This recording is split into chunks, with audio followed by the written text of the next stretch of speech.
Әттеген ай деп қалмайсың ба?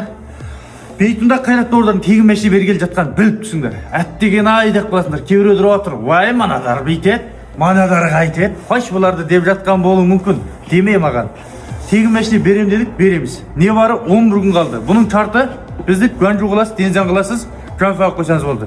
Бермей қойшымен, мұны Жуанфаға саманы алып кетпесінде. Ондай болмайды. Ай сайын беріп тұрамыз. Ай сайын бір мәшіне беріп тұрамыз. Міне қараңыздар. Қалай бересіз дегенде бұда ешқандай таулы андай ештемеш жоқ.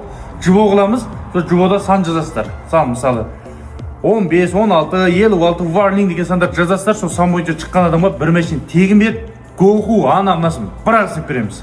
Әр айда осындай қимыл болады, сөз жоқ. Бұда ешқандай таулы жоқ. Қалтаңызда бір сөміп шығармай ма міне. Бейтіңа келесіз, дүкеннің орны Бұршын жолында Жачизаның қасында. Осы арада міне асу деп мына дүкеннің пейсін өзгертеміз. Арланды біз алғамыз. Соған асу деп енді пейсін өзгертеміз. Осы арада қимыл осы дүкенде болады. Содан кейін келесіз, мәшинеңізді аласыз, тамағыңызды алып беріп, шопингіңізді тартып, сізді риза қайтарамыз. Басты шарты сол Дензян Гуанчжоуға кетіңіздер. Не бары 11 күн ғана қалды. Одан мәшине алатын, сататын кісілер болса хабарласыңыздар. Осы демалыс кезінде осы мәшинелердің негізі бірталай сатылып болды.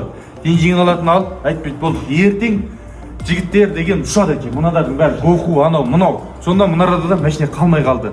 Сыртта біраз ғана мәшинеміз қалды. Жалғасты мәшинелеріңіз бар болса аламыз. Мынадардағы мәшинеде бір 60-70-ге жеткізейік деген ой бар. Ал онда Дензян Гуанчжоуға кетіңіздер. Алтайар Қайраттан Алтайар Қайраттан сәлем.